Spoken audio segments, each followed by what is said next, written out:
Welcome everyone, Joe with ECRM at our Center Store Grocery Sessions in Vegas. And I am at the Recipe for Retail section of our session where we have 17 brands that are from the Recipe for Retail group. And this is one of them. So this is Tosin with Danfo Gourmet Sauces. And he's going to give us a little background on his company and a little bit about the product. So thanks for joining us, and tell us about the company, because you have a very interesting origin story, the food service to CPG kind of evolution. Gotcha. Yeah, exactly. So we've made that transition. Mm-hmm. Originally, we started out as a restaurant. We've been in the Philadelphia area. We've been in the food services for a little bit over 8 years, and we created our sauces in house. Very interesting sauces. Of course, we started getting to the point where we have customers who are coming in, buying food items, deciding they want more and more. We started going from souffle cups, more souffle cups, all the way to bigger sizes, and there goes the light bulb moment. So we started to consider moving into the CPG. We still do the run our restaurants. They're still very successful in the Philadelphia area.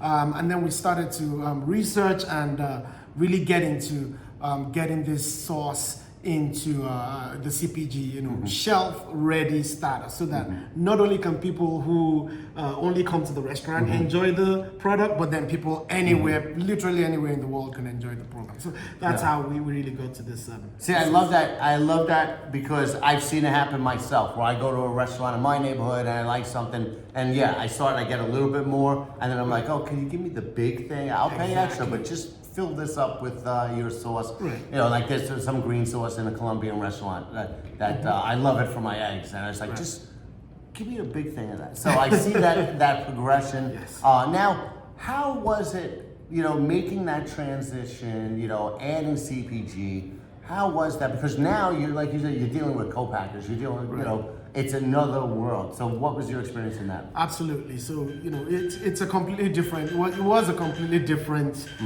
experience. Now, how do you make that transition? For us, very instrumental to that was Recipe for Retail. Now, Recipe for Retail, like you said, is a cohort. It's a program that basically helps you, gives you the information you need. How do you get that product to that next level? How do you find the right co-packers? What kind of capacity? How do you even get that product itself standardized? How do you get it into the right SKUs? What SKUs? The data you need to, because you could just wake up one day and say, hey, I want to make a sauce, but what SKUs are market friendly? What SKUs are optimal? What sizes do you need to work with, and how to get into the market?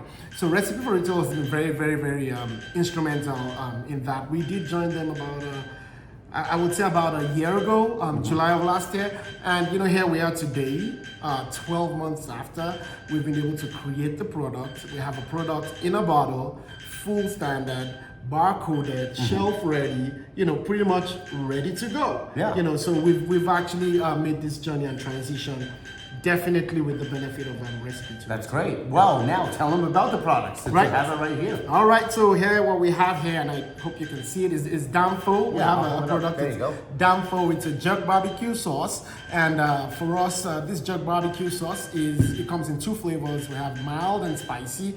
Now, do not be scared. The spicy is not kill me spicy. I like spicy. We all love spicy, but it's just it's like C and C sharp. Okay. So you feel it, you love it. I like that analogy.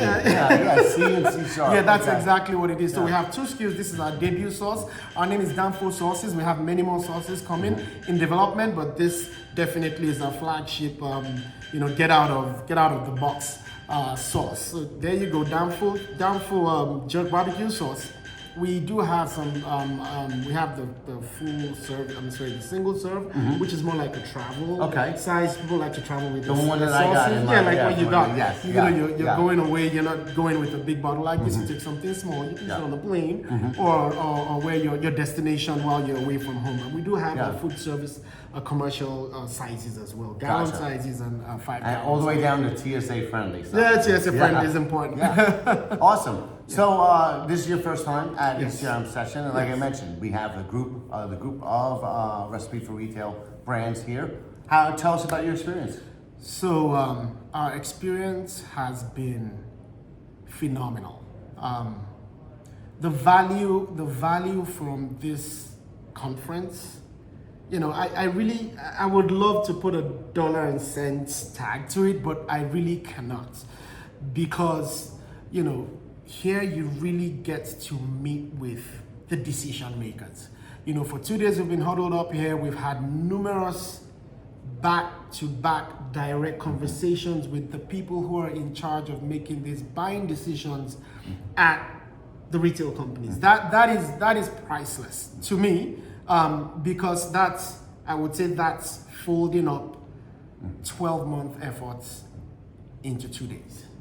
The kind of results you get, you might not even be able to achieve that in 12 calendar months. Being able to talk to that many people, being able to understand how the retail buyer thinks and what's driving their decision making, getting direct feedback from them, all right? Being able to take that feedback as input back to your own operations, your product development, and many other facets of your product's life cycle. I think that is really, really, really priceless.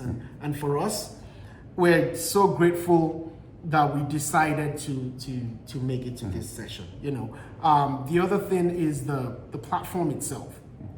I would say that the level of coordination, it's so coordinated that from soup to nuts, we'll say we're at the nuts phase right now, because now we're here, we've had these meetings, but the level of coordination, all through building up to this session, we were able to catalog all our steps, have there were preliminary steps we had to go through. They have a platform that's very robust where you go in, put in your materials, documentation, profile yourself. You have the opportunity to a line of sight into what your buyers are looking for. So you start to do the research. You do the research. It helps you prepare. You're well prepared. The kind of conversations you want to have. If you're meeting with a buyer that has a certain price threshold or price preference, you have that level of information ahead of time. So if you have to make some, considerations here and there, all this to say that the platform and the program itself, we believe it's well put together. And one thing I just found out again was that there's even a follow-up, which, barely 20 minutes ago, we just found out. So even beyond the program, the platform still exists. It exists in perpetuity. You can go in there, continue to follow up with the leads that you've made, and it's just an excellent platform altogether. Wow, you really get it. You really get it. It's good. I can't add anything to that. You said it better than I did. So that's awesome. I'm glad you had an amazing experience. And what do you got coming down the pike? You hinted towards some new flavors? We're going to keep that in the box for now. Okay. All right. Well, you know what? We'll talk about the new flavors when we see you at the next one. Yeah. All right. Because we will be doing this again with Recipe for Retail. Definitely. So again, congratulations. Thank you so much. Thank you so much for joining us. Happy to be here. Happy to have been here. Great.